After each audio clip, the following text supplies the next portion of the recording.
Hades is the next big thing from Supergiant Studios. I say next big thing because from what I played so far, I'm very confident that when this game finally emerges from early access, it will be fantastic. That's little surprise to anyone familiar with Supergiant's work.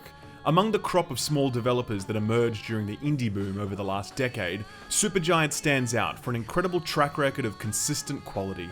Built on the pillars of stunning visuals, entrancing soundtracks, rock-solid gameplay, and compelling narratives, their games each found huge success and admiration from pretty much anyone who came into contact with them. It's pretty hard to dislike games that look this pretty, sound this good, and play this well.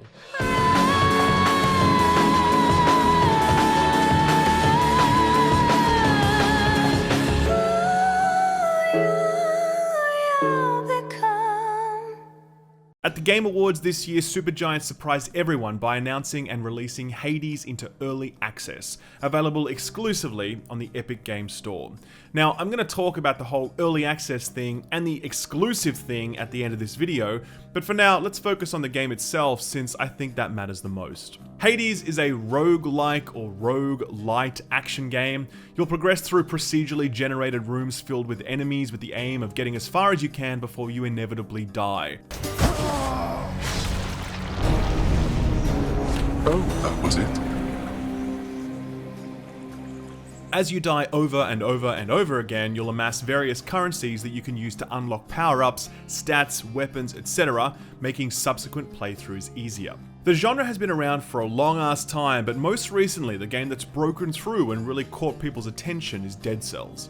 Dead Cells is a game I absolutely loved and one of the games I played most in 2018, and if you're all familiar with what it's doing, then you're going to be very familiar with what Hades is already.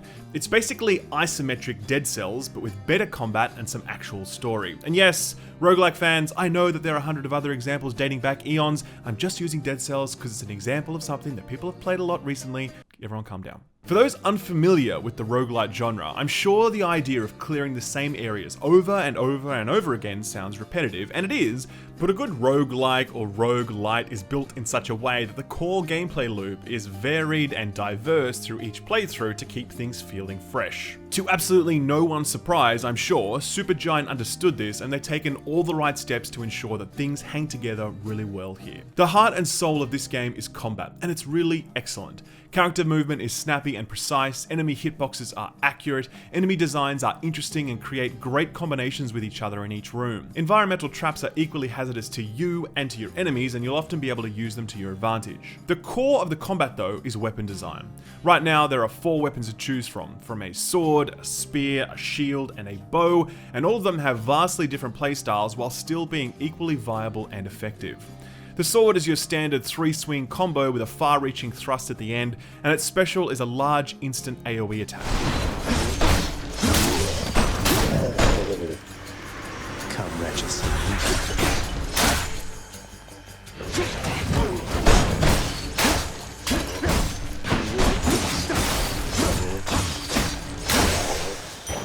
The spear has a lower base damage but more range, and it can be thrown with the Y button and then recalled with another press of the Y button. So careful timing of this allows you to chain some really nice extra damage.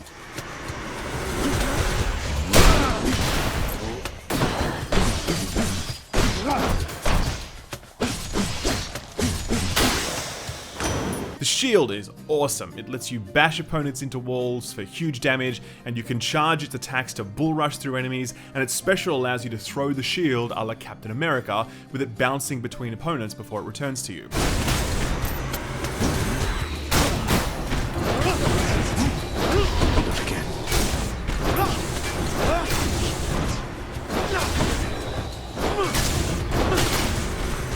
The bow is... yeah, it's a bow, it does bow things. Man, why are we all so cynical about bow stuff? A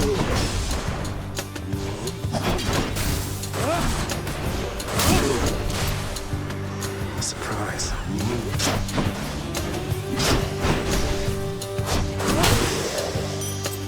So much for them. The identity of each of these weapons is further augmented by the brilliant Boon system. As you progress through each room, you'll often be offered power-ups for each of your various abilities. So your sword might get some healing on the 3rd attack, or your charge time on your special attacks might be reduced, or your shield will bounce to additional targets each time you throw it. These power-ups vary through each playthrough, resulting in vastly different playstyles with each weapon. One run with the shield might see you focused on range damage, with your shield hitting more targets, doing bonus damage, and casting chain lightning as it bounces. The next run through might see you focus on meleeing with your shield, with bonus knockback range resulting in huge damage when enemies slam into nearby walls. I'm being very detailed here, so let me bring it up a level.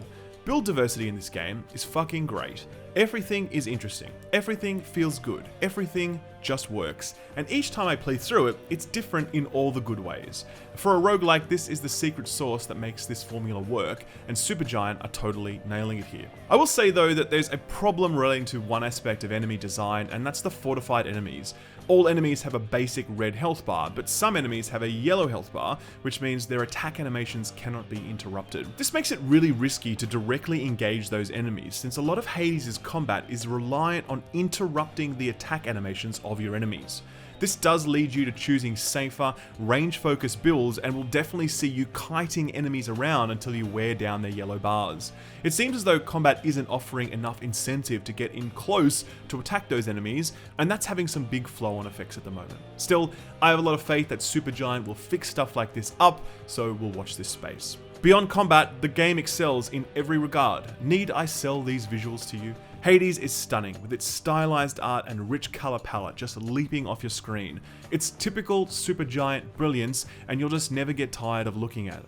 The soundtrack is equally excellent, with a trademark mix of ambience, heavy guitar, and synth being pitch perfect for every moment. The narrative is particularly excellent, I think. You play as the prince of the underworld, and in Hell's waiting room you'll meet all manner of Greek gods and heroes, like your disapproving father, Hades, the now fallen warrior, Achilles, or your loyal pet, Cerberus, and so on. And out in the field you'll bump into the gods of Olympus, like Zeus and Poseidon and Aphrodite and Artemis, and each time you speak with them you'll learn a little more about them, their story, and your own story as you try to escape from Hell.